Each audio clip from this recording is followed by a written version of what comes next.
Pope Leo XIV wrapped up his visit to Turkey this morning and began the second leg of his first foreign trip here in Lebanon. He started the day in Istanbul at the Armenian Apostolic Cathedral, praying alongside Patriarch Shahak II and Turkey's Armenian community. In a country that still struggles with its past, the Pope thanked God, as he put it, for the courageous Christian witness of the Armenian people throughout history, often amid tragic circumstances.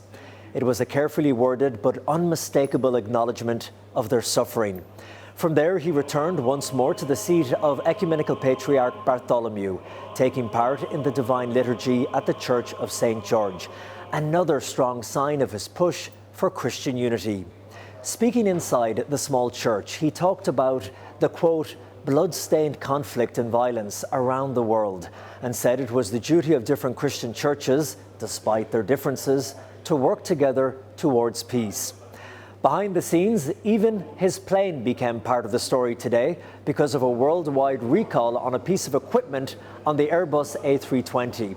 Technicians had to fly in a new part from Rome overnight and work late into the small hours in Istanbul so that his papal charter could safely depart for Beirut.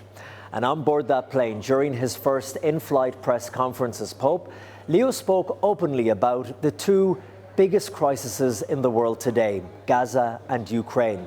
He praised Turkey's role as a mediator and repeated that the Holy See still sees a two-state solution as, quote, the only solution to the Israeli-Palestinian conflict.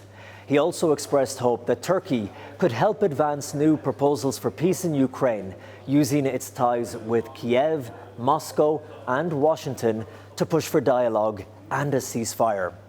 And after 3:45 p.m. local time, Pope Leo touched down in Beirut and was greeted on the red carpet by the President and Prime Minister of the country. Church bells rang across the capital as his motorcade headed towards the presidential palace. And along the road, in heavy rain, crowds waved Lebanese and Vatican flags, families with children, elderly people, and even Hezbollah-affiliated scouts lined the route. And for a country that has been exhausted by crisis, it was a rare moment of shared hope.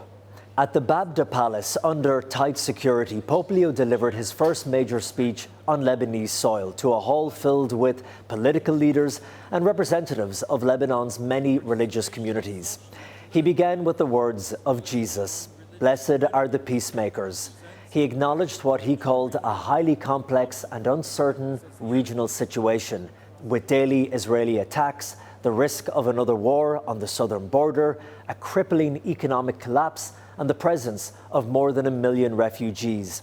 Yet he insisted that peace here must remain, in his words, a desire and a vocation, a gift and a work in progress.